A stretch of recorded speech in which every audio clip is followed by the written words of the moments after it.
দ্বিতীয় মহাপাপ হচ্ছে খাদ্যের ভয়ে ছেলে মেয়েকে হত্যা করা।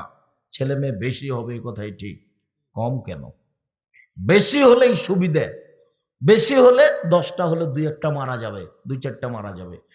একটা যদি মারা যায়, 2টা যদি মারা যায় ছোট অবস্থায়, আপনার জান্নাত হবেই ইনশাআল্লাহ। ও ছেলে আপনাকে ছাড়া জান্নাতে যাবে না, ও মেয়ে আপনাকে ছাড়া জান্নাতে যাবে না। আপনার ছেলে মেয়ে মাত্র 2টা, কয়টা মারে, কয়টা থাকে? দুনিয়া শয়তান, সবসময় বড় মোবাইল থাকে, সবসময় ল্যাংটা বেটি ছেলে নাচে। আপনার মেয়ের মোবাইলও নাচে, আপনার ছেলের মোবাইলও নাচে। দুইজনই এরা পশু প্রাণী, গরু ছাগল। বুঝেও বুঝে না ওরা অন্তর আছে, বুঝে না। দেখেও দেখে না ওরা চক্ষু আছে, দেখে না। শোনেও শোনে না ওরা কান আছে, শোনে না। উলায়েকা কাল আনাম, তারা পশু প্রাণীর মতো, তারা গরু ছাগলের মতো, তারা কুকুর শ্রীগালের মতো, বালু মাজাল বরং তার চেয়ে খারাপ। এই কথা আমি বলিনি। ওদের কান আছে শোনে কিন্তু গ্রহণ করে না, ওদের চোখ আছে দেখে কিন্তু গ্রহণ করে না, ওদের অন্তর আছে বুঝে কিন্তু গ্রহণ করে না। ও জানে যে 10 নাম্বার কোনো ইহুদির বা কোনো খ্রিস্টান খেলোয়াড়ের নাম্বার। ও জানে যে এভাবে চুল ছাটা কোনো ইহুদি বা খ্রিস্টানের খেলোয়াড়ের নাম্বার। অবাক কথা, খেলছে ব্রাজিল আর খেলা হচ্ছে কাতারে। টাকা পয়সা বাংলাদেশে পাঠালেও তো তুমি ফকিরে ভিক্ষা পাই, ওই টাকা তুমি ওখানে খরচ করলে কেন? টাকাটা বাংলাদেশে দিলেও তো তুমি এদেশে যদি মেডিকেল করে, মানুষ তো এখন রাস্তাঘাটে খরচ করছে। যদি বড় বড় মেডিকেল বাংলাদেশে করে, ইন্ডিয়া থেকে বড় বড় মহিলা ডাক্তার নিয়ে এসে এইখানে যদি ডাক্তারি শিখাতো আমাদের মেয়েদেরকে, তাহলে লক্ষ লক্ষ মানুষকে ওখানে যেতে হতো। কত কষ্ট করতে হচ্ছে। আর এদেশে তো চিকিৎসা কেমন সেটা তো আপনি ভালো বুঝেন। মুগিরা ইবনে শুবা রাদিয়াল্লাহু তাআলা আনহু বলেন, রাসূল সাল্লাল্লাহু আলাইহি ওয়াসাল্লাম বলেছেন, ইন্নাল্লাহা হাররামা উকুকাল উম্মাহাত, আল্লাহ বাপ মায়ের বিরোধিতা করা চিরদিনের জন্য হারাম করে দিয়েছেন। জীবনে কোনোদিন মায়ের সামনে জোরে কথা বলবেন না, যা হবে হবে। বউ যদি একবারে গালি দিয়ে বলে একাকার করে দেয়, যদি মনে হয় যে মাটির উপরে সবচেয়ে খারাপ মানুষ আমার মা, তবে মুখ খুলবেন না। মুখ খোলাই নিষেধ, যা হবে হবে। বোঝা যাচ্ছে যে মাটির উপরে সবচেয়ে খারাপ মানুষ কে? মা। এরপর আপনি মুখ খুলবেন না। এই ধৈর্য আপনাকে আনতেই হবে যে কোনো মূল্যে। বুঝলাম, টাকা দিয়েছি আমি মায়ের হাতে, দেখি পরের দিন মা বলছে যে টাকাটা নাই, কি হয়েছে? তোর বোনকে দিয়ে দিয়েছি। আরে টাকা আপনাকে দিলাম এ খেতে, একটু ফলমূল খেতে, আপনি আমার বোনকে দিলেন মানে? একসাথে খেতে বসেছে আমার ছেলে আমার বোনের ছেলে, দেখি বড় চাকাটা, বড় মাছের টুকরাটা আমার মা আমার বোনের ছেলেকে দিচ্ছে। আরে টাকা দিয়ে আমি আর দিন রাত আমার মা গান গায়ে আমার বড় ভাইয়ের বা আমার বোনের, সব সময়। আমার ছেলে মেয়েকে দেখতেই পারে না। একবার এটা নগদ মনে হবে, একেবারেই সত্য, সত্যই হচ্ছে, তাই বাস্তব, কিন্তু আপনি মুখ খুলতে পাবেন না। আপনি অনুরোধ করে যা সামলাতে পারেন সামলান, তাছাড়া আপনি মুখ খুলতে পারেন। জোরে কথা বলা নিষেধ, কিছু বলা তো বহুদূরের কথা। ওখানে জোরে হেঁটে যাওয়া নিষেধ, হাতখানে এভাবে নড়ানো নিষেধ। এটা আল্লাহ বলছেন, কোনো মানুষ বলেনি, মোহাম্মদ সাল্লাল্লাহু আলাইহি ওয়াসাল্লাম বলেননি। মা যেখানে আছে ওর যাওয়ার গতি ভিন্ন, ওখানে কথার গতি ভিন্ন, ওখানে হাঁটার গতি ভিন্ন, সব ভিন্ন, ওর নাম মা। চিরদিনের জন্য মায়ের অবাধ্য চলা হারাম, সাবধান। বিদেশে যারা আছো, দেশে যারা আছো, কোনোদিন বইয়ের নামে অ্যাকাউন্ট খুলবে না। বইয়ের নামে যদি অ্যাকাউন্ট খুলো তো আর একজনের সাথে সম্পর্ক করে টাকাটি নিয়ে চলে যাবে। বাপের নামে মায়ের নামে অ্যাকাউন্ট খুলো, যা হবে হবে, লাভ আর লস ওখানে হোক। যদি টাকা নিয়েই নেই আমার বাপ, তো আমার বাপই নিল। বউ চলে গেলে তোমার মা আর তোমার বাপ আর তুমি 3 জন কাঁদবা একসাথে, দেখবা যে এখন একসাথে আছো। আর যদি বাপের নামে থাকে, বউ চলে গেলে তখন তোমরা 3 জন একসাথে থাকবা। আর ও টাকা নিয়ে চলে গেলে তোমরা 3 জনে একসাথে কাঁদবা।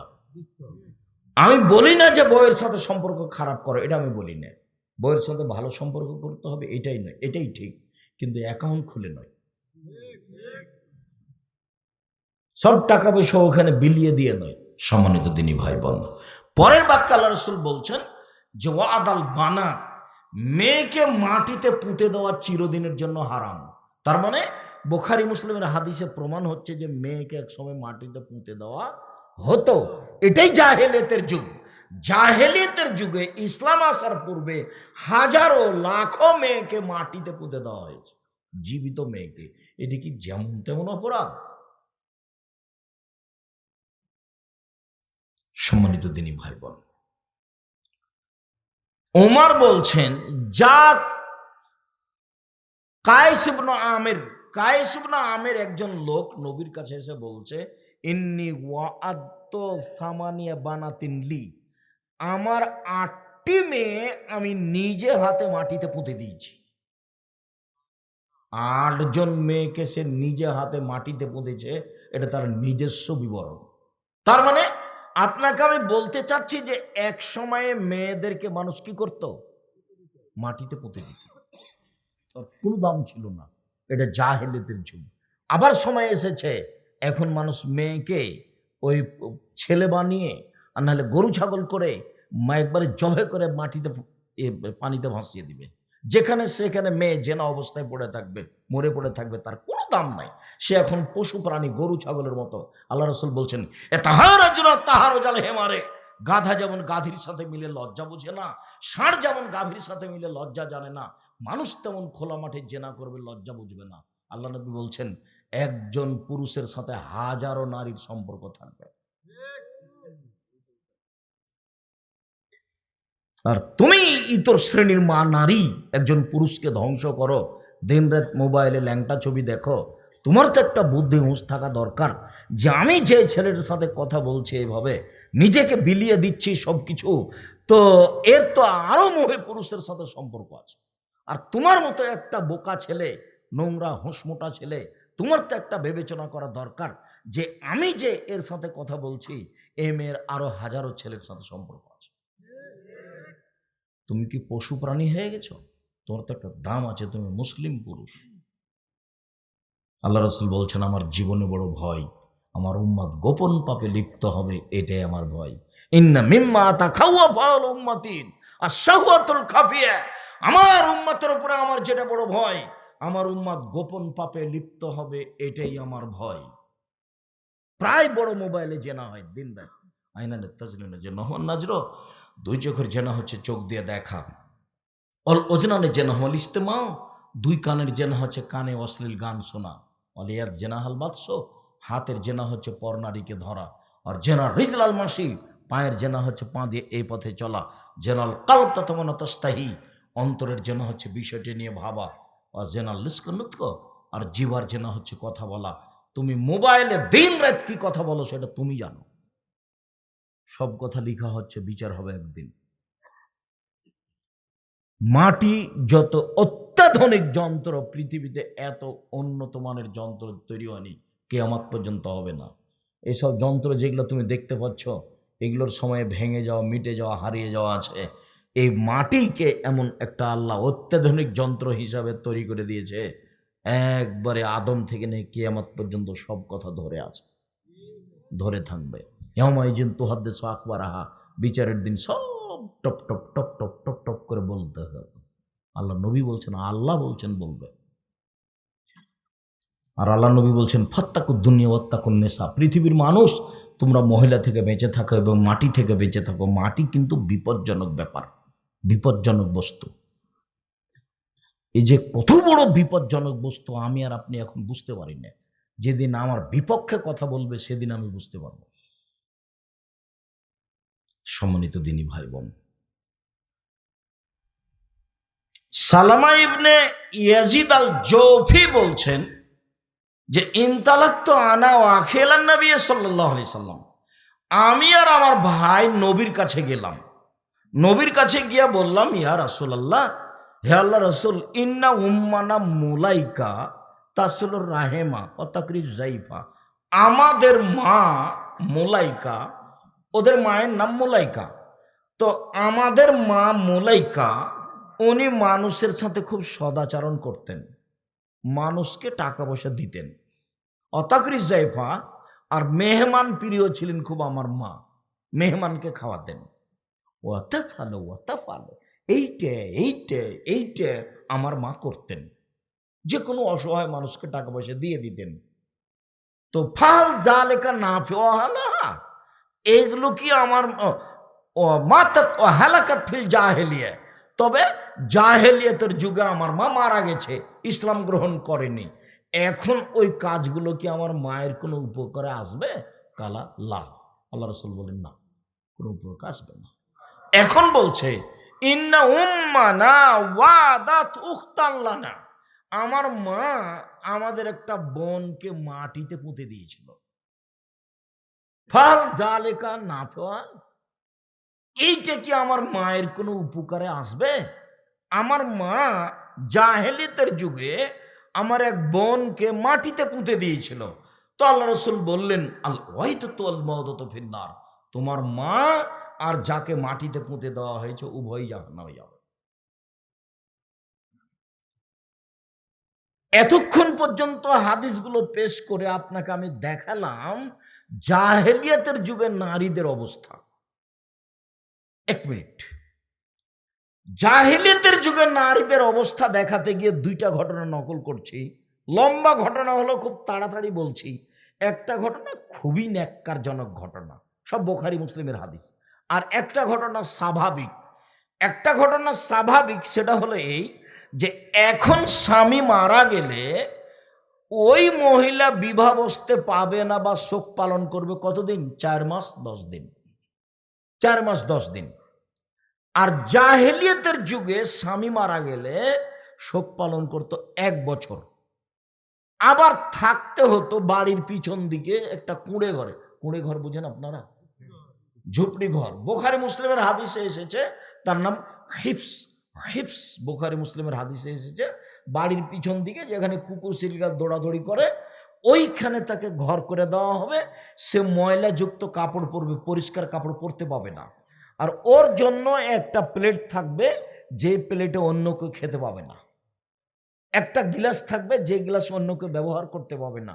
কেউ যারা কাজের মেয়ে এইভাবে খাবার দিয়ে আসবে। স্বামী মারা গেছে সেই জন্য। এটা হলো জাহেলিয়াত। এখন বাড়িতে থাকবে, ছেলের কাছে থাকবে, বাপের বাড়িতে থাকবে, যেখানে সুবিধা সেখানে থাকবে। 4 মাস 10 দিন নিরাপদ জায়গায় থাকবে। বিবাহ বসতে পাবে না 4 মাস 10 দিন। সাজগোজ করতে পাবে না 4 মাস 10 দিন। নাকের গয়না খুলতে পাবে না। এটা হলো হিন্দুদের নীতি। মরার সাথে সাথে আপনার এই ভুয়াপুরের মহিলারা যারা আশেপাশে আছে, নাক ফল নাকে যে ফুল আছে এটা খুব, স্বামী মারা গেছে, স্বামী মারা গেছে, যা আছে গলায় হাতে সব খুলে ফেলা। এটা হলো হিন্দুদের নীতি। যা আছে ওই মহিলার গায়ে কলায় স্বামী মারা গেছে ওইভাবেই থেকে যাবে, খুলতে হবে না। সাজগোজ করতে পাবে না কতদিন? 4 মাস 10 দিন। সে স্বামীর বাড়িতে থাকবে, যেখানে তার নিরাপদ জায়গা সেখানে থাকবে। তাহলে জাহেলিয়াতের যুগে কি ছিল? 1 বছর। জাহেলিয়াতের যুগে কি ছিল? বাড়ির পিছন দিকে কুঁড়ে ঘর। জাহেলিয়াতের যুগে কি ছিল? ভাঙা প্লেটে খাবার দিতে হবে, ময়লাযুক্ত কাপড় পরে থাকতে হবে। আরো খারাপ নোংরা কথা, যে ওই একটা উটের গায়ে গোবর মাখাতে হবে বা উটের গোবর নিজের গায়ে মাখতে হবে এবং লজ্জা স্থানকে উটের গায়ের সাথে ঘষতে হবে পবিত্র হওয়ার জন্য। এটা হলো জাহেলিয়াত আর এটা হলো ইসলাম। আর জাহেলিয়াতের যুগে বাড়ির সামনে পতাকা দেওয়া থাকতো, এই মেয়ের সাথে জেনা করে যে সন্তান হবে সে হবে সমাজের নেতা। তো কত মানুষ আসবে, একটা সময় পর্যন্ত তার সাথে জেনা চলবে। তারপরে যখন ওর সন্তান হবে তখন ওর যাকে ইচ্ছা তাকে ডেকে বলবে এটা আপনার স্বামী, এটা এই ছেলে আপনার, আপনি আমার স্বামী। ছেলে বাছাই করার জন্য, শুক্রকীট গ্রহণের জন্য পদ্ধতি চলে, যেটা এখন আবার দেখা দিয়েছে। কাজেই সন্তানের যত ইউটিউব যে কোনো মাধ্যম আছে সব হারাম, একটাও জায়েজ নয়। সরাসরি স্বামীর মাধ্যমে হবে, আর নাহলে এই স্বামী বাদ দিয়ে তুমি আরো রোজ স্বামী ধরো না, বৈধ কথায় কোনো সমস্যা নেই। এই স্বামীর কাছে থাকো 2 মাস 6 মাস, যদি তোমাকে ভালো না লাগে খোলাক তালাক দাও, যে আর একটা স্বামীর কাছে যাও, দেখো সন্তান হয় কিনা। শরীর তোমাকে বাধা দেয়নি। তুমি এইভাবে শুক্রকৃত্যে সন্তান নিতে গেলে কেন? কে তোমাকে বলেছে? এটা জেনারেট সব যেগুলো নেমে আসছে সেগুলো হচ্ছে নারীদেরকে ধ্বংস করা মৌলিক লক্ষ্য, নারীদেরকে জাহিলিয়াতের যুগে নিয়ে যাওয়া মৌলিক লক্ষ্য। সম্মানিত দিনী ভাই বোন, এইবার আর একটা নীতি দেখায়। আনাস রাদিয়াল্লাহু তাআলা আনহু বলেন, আল্লাহর নবী বললেন, ইন্নাল ইয়াহুদা ইজা হাজাতিল মারআতু লাম ইয়াকিলুহুন্না ওয়ালা ইউজামিউহুন্না। ইহুদিদের নীতি ছিল, মহিলা ঋতুবতী হলে তার সাথে খাওয়া হবে না। ছি ছি ছি ছি ছি ছি, ঋতুবতী হয়েছে, পচে গেছে, ওকে বাড়ির পিছন দিকে রাখো, ওর প্লেট ভিন্ন, ওর বাটি ভিন্ন, ওর থাকার জায়গা ভিন্ন, ও ভিতরে আসতে পাবে না, ওর সাথে মিলামিশা হবে না, ওর সাথে কথাবার্তা হবে না, ও পাতিলে স্পর্শ করতে পাবে না, ও তো পচে গেছে, নষ্ট হয়ে গেছে, ঋতুবতী হয়েছে। যে ইহুদিদের এই নীতি, আপনি বইটা পড়ে দেখেন, কেন এই নির্যাতন কি তার প্রতিকার। বইয়ের নাম কি?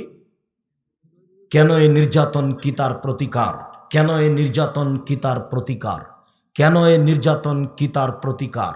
সম্মানিত দিনী ভাই বোন, ইহুদি খ্রিস্টানেরা ঋতুবতী মহিলাদের সাথে এইরূপ আচরণ করছে। এবার চলেন, আয়েশা রাদিয়াল্লাহু তাআলা আনহা বলেন, কুন্ত আগতাসিল আনা অন্নবী সাল্লাল্লাহু আলাইহি সাল্লাম ফি ইনাইন ওয়াহিদ ওয়া কিলাহুমা জুনুবুন। আমি এবং আল্লাহর নবী এক পাত্রে অপবিত্র গোসল, ফরজ গোসল পবিত্র হওয়ার জন্য করতাম। আবার বলছেন এক পাত্রে গোসল করতাম, তখন আমি ঋতুবতী।